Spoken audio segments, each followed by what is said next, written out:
Hey guys, what is up? It is me again. We're going to be doing another Conduit 2 in-depth weapon breakdown. This time it's the Deatomizer Mk4 submachine gun in the energy/explosives category. Although I call it a submachine gun, it's not because of its actual in-game traits. Yes, it does fire fully automatic in one particular mode, but the real reason I'm calling it a submachine gun instead of something else is because its real life model, the actual physical design of the weapon is based off of a real-life submachine gun, which is called the Vector. But either way, you probably don't care, so let's get on to the damage. With no upgrades at all, the Deatomizer with its single shot does a damage of 11, and that is regardless of whether it is a headshot or not. It doesn't actually matter. With this weapon, there is no headshot multiplier, and if you hit them with the little energy bola thing, it really just depends whether you'll get a one-hit kill or not. If you hit them with the very edge of the thing, then you will it'll be at 72 damage, but if they're right in the center of it, it'll wrap around and give you a one-shot kill.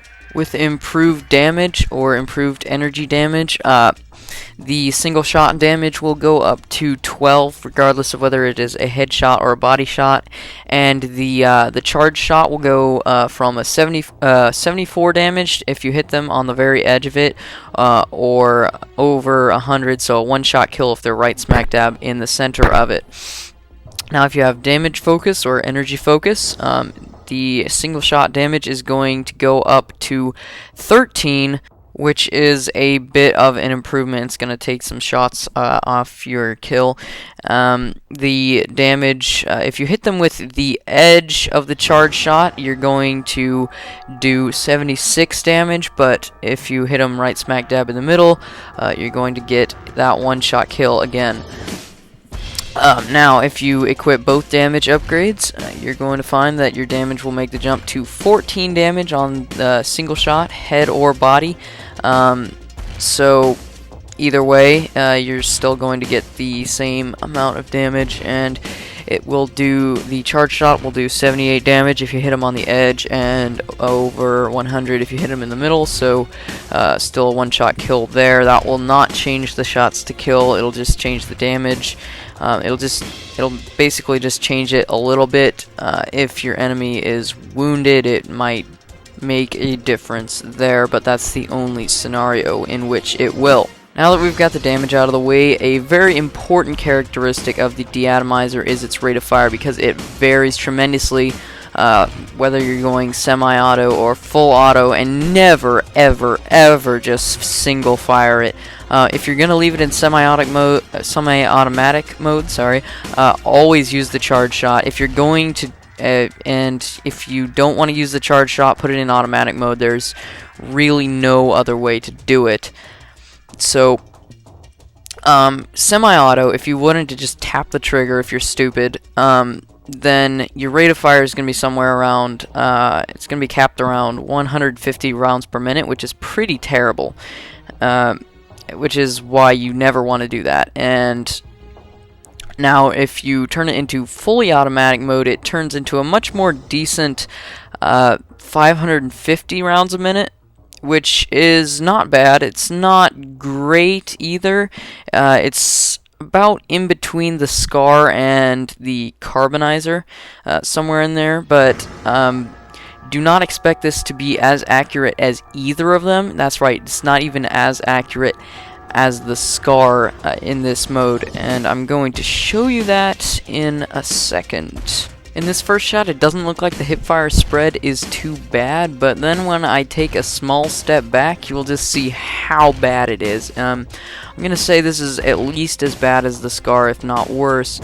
So if you're outside of very short distance, do not, I repeat, do not try to spray somebody down with it, because most of your bullets are just going to be going in a circular, like a circle around the person. So that makes it, that is its main weakness of the automatic mode, and so I'm not going to recommend that you use this as your primary function for the weapon. In fact, I don't recommend that you use this as a primary at all. It's one of those secondaries that really can't get away with it. The USP can, the MP5 kinda can, but this one certainly can't. Generally, its handling characteristics are pretty good. Its reload is not... it's not fast. It's not nearly as fast as something like the USP, but it is certainly faster than the MP5, and it is entirely serviceable. Now, the magazine size is, I would say, average for the automatics category. It's right in between the SCAR and the MP5 at 25 rounds, which means 5 charge shots or 25 normal shots, and so I think that's pretty good. It's not bad or not really that great either. So it's sort of just kind of in the middle there. As it is a secondary, you're going to get full 100% movement speed while using it. So if you're using it in tandem with something like the Carbonizer, it wouldn't be bad to switch to this for running long distances. So for our recommended loadout, I'm not going to recommend you going full auto, but rather taking advantage of the charge shot capability, which I believe is its greatest strength. Since you're going to be using the charge shot a lot, it's important to have an upgrade that lets you do it faster, and so therefore we're going to be using Capacitator as our primary upgrade. And since we're using this, it's important that we use a weapon, a primary weapon, that actually benefits from this as much as the Deatomizer does, and none takes a greater benefit than the strike rifle. Since the charge shot takes up 5 shots, running out of ammo is going to be a problem, and so ammo belt is a quick way to remedy that. Since sprinting is impossible while the charge shot is in use, speed is going to become an issue. A good counter to that is Supercharger, increasing your base movement speed. And lastly, due to the fact that you'll have to be in the face of your enemy very often, light armor affords a little extra protection, keeping you alive just a little bit longer to secure that kill. For grenades, each of the 3 is equally useful in this case, but the radiation grenade fits with the energy explosives feel of this loadout. Overall, the Deatomizer Mk4 is a good weapon, but certainly not a great one, and only if used correctly. Its one-hit kill potential is solid, but it requires a bit of skill and luck to pull off consistently. Also, many players tend to use it fully automatic without realizing that this may not be the best way to use it.